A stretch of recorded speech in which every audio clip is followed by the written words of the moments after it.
Hello and welcome to YouTution. मेरा नाम है अभिजीत सिंह और आज हम पढ़ने वाले हैं मूविंग कॉइल गैल्वेनोमीटर के principle, construction, working and uses के बारे में। ये टॉपिक आपका इंपॉर्टेंट है क्लास 12 के स्टूडेंट्स के लिए और नीट, जेईई, बीएससी, एमएससी और बीटेक के स्टूडेंट्स के लिए, और जो भी लोग इस टॉपिक को पढ़ना चाहते हैं उनके लिए भी। लेकिन उससे पहले आप हमारा टेलीग्राम चैनल ज़रूर ज्वाइन कर लें। यहाँ पर आपको सारे लेक्चर्स की PDF मिल जाएगी। चलिए स्टार्ट करते हैं इंट्रोडक्शन से। A moving coil galvanometer is an instrument which is used to measure electric current. Moving coil galvanometer एक इंस्ट्रूमेंट है जो कि इलेक्ट्रिक करंट को मेज़र करने में काम में आता है. It is a sensitive electromagnetic device which can measure low currents even of the order of a few microamperes. ये एक सेंसिटिव इलेक्ट्रोमैग्नेटिक डिवाइस है जो कि बहुत कम करंट्स को भी मेज़र कर सकती है, जो कि फ्यू माइक्रो एम्पियर्स के करंट को भी मेज़र कर सकती है. मेनली मूविंग कॉइल गैल्वेनोमीटर दो टाइप की होती हैं.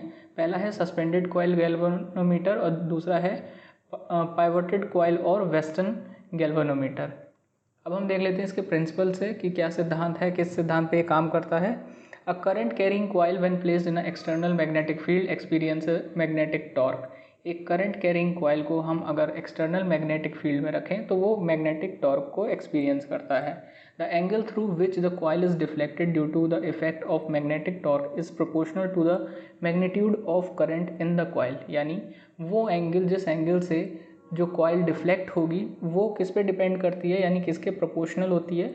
वो उस मैग्नीट्यूड पे के प्रोपोर्शनल होती है जिस मैग्नीट्यूड का उसमें करंट उस कॉइल में दौड़ाया जा रहा है, यानी करंट दिया जा रहा है. तो करंट पे डिपेंड होती है कि कितने एंगल से वो जो कॉइल है वो रिफ्लेक्ट करेगा. अब हम देखते लेते हैं कंस्ट्रक्शन ऑफ गैल्वेनोमीटर. उससे पहले आप एक बार डायग्राम देख लें. ये डायग्राम है गैल्वेनोमीटर का जिसमें आपको दो नॉर्थ और साउथ पोल मैग्नेट के मिलेंगे. ये परमानेंट मैग्नेट होते हैं.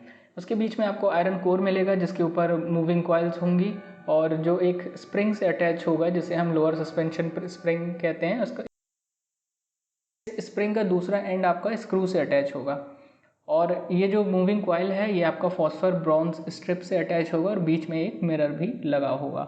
अब हम देख लेते हैं कैसा कंस्ट्रक्शन रहता है. The moving coil galvanometer is made up of a rectangular coil that has many turns and is usually made of thinly insulated or fine copper wire that is bonded on a metallic frame. यानी आपका जो moving coil galvanometer है वो एक rectangular coil से बनता है और जिसके ऊपर बहुत सारे टर्न्स होते हैं जो कि पतले इंसुलेटेड कॉपर वायर्स के होते हैं और जो एक मेटेलिक फ्रेम के ऊपर लिपटे हुए होते हैं.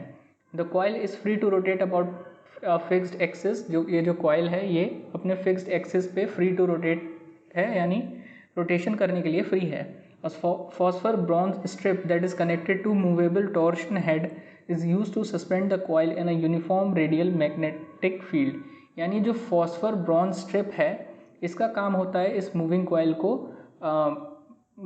अटैच रहना, मूविंग कॉइल को फ्रीली अटैच रखना और एक यूनिफॉर्म रेडियल मैग्नेटिक फील्ड में रखना.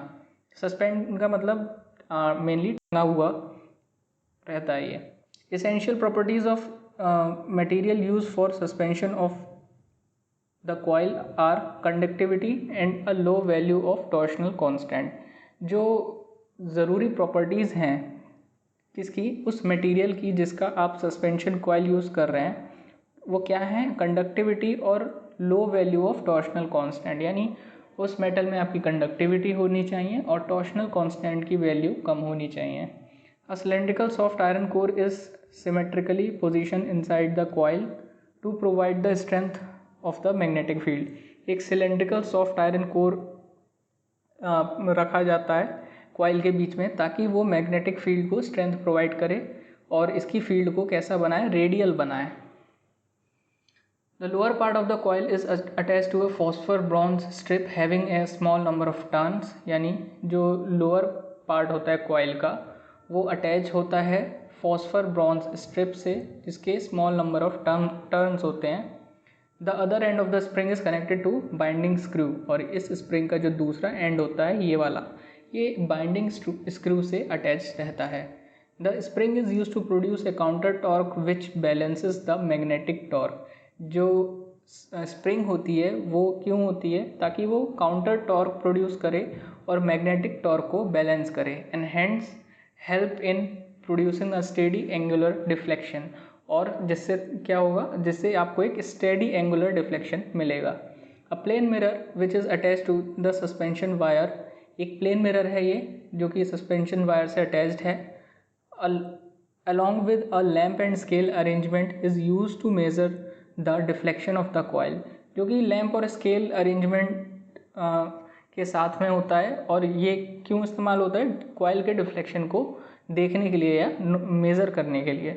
Zero point of the scale is at the centre, और इस स्केल का जो ज़ीरो पॉइंट होता है वो सेंटर में होता है एकदम। अब हम देख लेते हैं कि working of moving coil galvanometer, ये मूविंग कॉइल गैल्वेनोमीटर कैसे वर्क करता है। Let a current I flow through the rectangular coil of n number of turns and a cross sectional area A। सबसे पहले हम लेते हैं I करंट को फ्लो कराते हैं रेक्टेंगुलर कॉइल से जिसके n नंबर ऑफ टर्न्स हैं, उनका क्रॉस सेक्शनल एरिया कितना है A। When this coil is placed in a uniform radial magnetic field B, the coil experience a torque. जब इस कॉइल को हम यूनिफॉर्म रेडियल मैग्नेटिक फील्ड जो कि ये B है इसमें रखते हैं तो ये एक टॉर्क को एक्सपीरियंस करता है।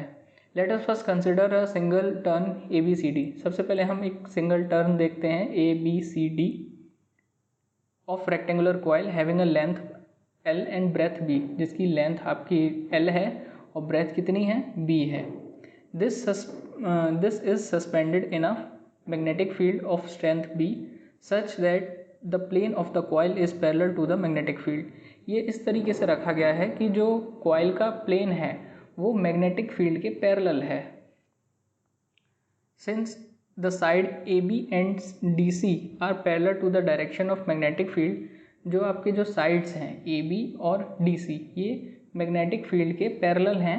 दे do not experience any effect force due to magnetic field. इस वजह से ये कोई भी फोर्स एक्सपीरियंस नहीं करते हैं मैग्नेटिक फील्ड का। And the side AD and BC, बल्कि जो साइड हैं AD और BC ये कैसे हैं, मैग्नेटिक फील्ड के परपेंडिकुलर हैं, जिस वजह से ये एक्सपीरियंस करते हैं फोर्स जो कि कितना होता है F is to BI into L। तो इस फोर्स को वो ये एक्सपीरियंस करते हैं। अब ये डेरिवेशन है, derivation of moving coil galvanometer, ये इंपॉर्टेंट है। अगर आपका एग्ज़ाम के पर्पज़ से आप पढ़ रहे हैं तो ये बहुत ही इंपॉर्टेंट है। Using Fleming's left-hand rule, we can determine that the force on AD and BC are in opposite direction to each other. Fleming's left-hand rule का इस्तेमाल करके हम ये पता कर सकते हैं कि AD और BC पे जो forces हैं वो एक दूसरे के opposite हैं। When equal and opposite forces F called couple acts on a coil, it produces a torque. जब ये बराबर, ये जो एक कपल लग रहा है ना, फोर्स का कपल लग रहा है, तो जब ये इक्वल एंड अपोजिट फोर्स लगता है ये कपल क्रिएट करता है और ये एक टॉर्क को प्रोड्यूस करता है। This torque causes the coil to deflect, और यही टॉर्क की वजह से जो कॉइल होता है वो आपका डिफ्लेक्ट करता है। We know that the torque tau is equals to force into perpendicular distance between the forces. हमें पता है कि जो टॉर्क है वो क्या होता है, force into perpendicular distance between the forces. तो फोर्स आपका कितना है, F है, और परपेंडिकुलर डिस्टेंस कितना है, B है। Substituting the value of F we already know. अगर हम F की वैल्यू को लगा दें तो हमें क्या पता लगेगा कि F की वैल्यू कितनी है, BI और L into B, where L into B is the area A of the coil. जहाँ पे ये जो L इंटू B है वो ये क्या है, area of the coil. Hence the torque acting on n turns of the coil is given by, इसलिए हम टॉर्क का फाइनल फार्मूला क्या लिख लेंगे, n क्या हो जाएगा नंबर ऑफ टर्न्स के लिए, IA इंटू B, और ये I आपका करंट, A एरिया और B। The magnetic torque thus produce causes the coil to rotate. जो आपका ये जो मैग्नेटिक टॉर्क है ये कॉइल को रोटेट करता है, और जो फॉस्फर ब्रॉन्ज स्ट्रिप होती है वो आपकी ट्विस्ट कर देती है, हो जाती है। In turn the spring attach to the coil produces a counter torque, और जो आपकी स्प्रिंग अटैच है नीचे की तरफ वो एक काउंटर टॉर्क को प्रोड्यूस करता है जो कि रीस्टोरिंग टॉर्क है, जो कि कितना है, K theta, which results in a steady angular deflection, जिसकी वजह से एक स्टेडी एंगुलर डिफ्लेक्शन प्रोड्यूस होता है। और इक्विलिब्रियम कंडीशन में क्या होता है आपका, ये K थीटा बराबर होता है टॉर्क के फोर्स के, मतलब टॉर्क के बराबर, यहाँ पे K जो है K टॉर्शनल कांस्टेंट कहलाता है स्प्रिंग का, और जो आपका डिफ्लेक्शन है वो हम थीटा से मेज़र करते हैं। और फिर आप ये देख लेंगे आपका जो थीटा हो जाएगा वो कितना हो जाएगा, पूरी इक्वेशन ऐसी रहेगी, बस के नीचे की तरफ आ जाएगा। और जिससे हमें क्या पता लगता है कि थीटा आपका डायरेक्टली प्रोपोर्शनल है आई पे। द क्वांटिटी NAB अपॉन के is the constant for a given galvanometer, यानी एक गैल्वेनोमीटर के लिए ये जो पूरी क्वांटिटी है ये कांस्टेंट होती है।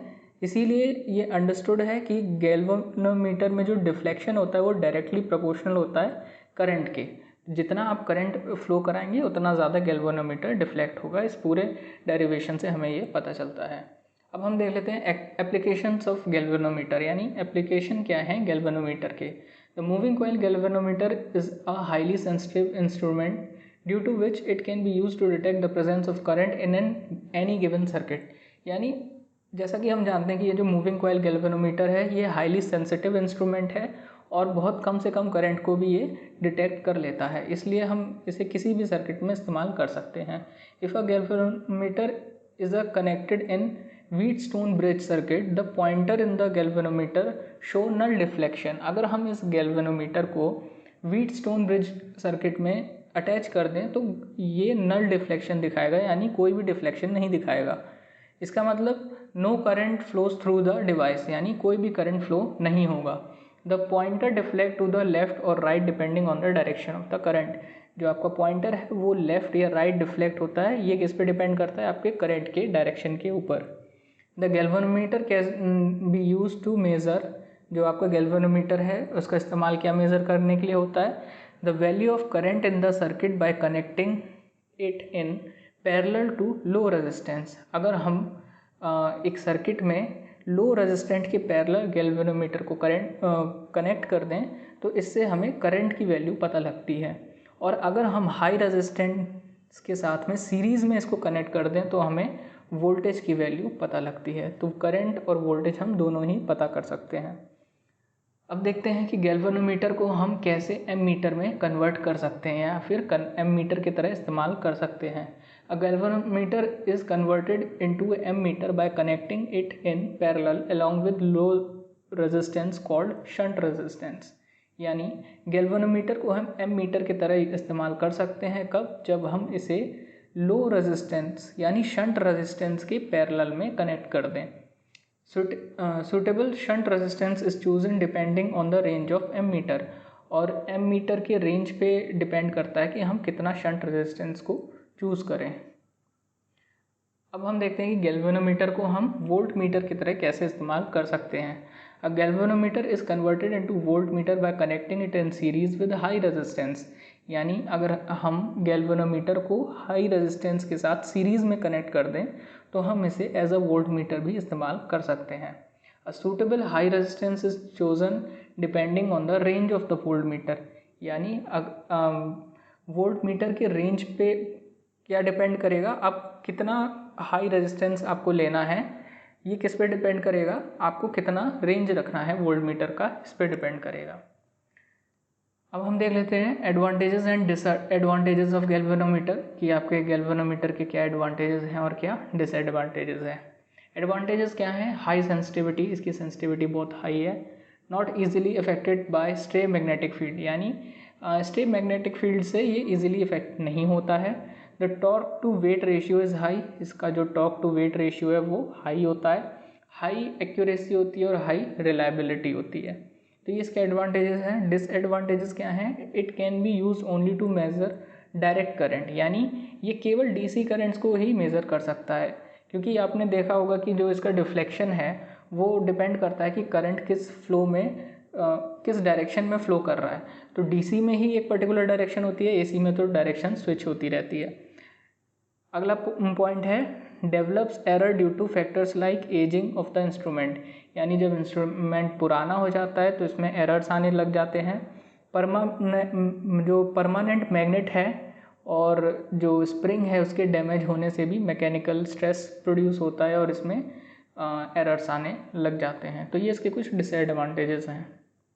तो ये था आपका टॉपिक, आपको कैसा लगा आप हमें कमेंट सेक्शन में ज़रूर बताएं। अगर आपके कोई डाउट्स है तो वो आप पूछ सकते हैं। वीडियो को लाइक कर दें, शेयर कर दें और चैनल को ज़रूर सब्सक्राइब कर दें आगे भी ऐसी वीडियोस पाने के लिए। Thank you so much.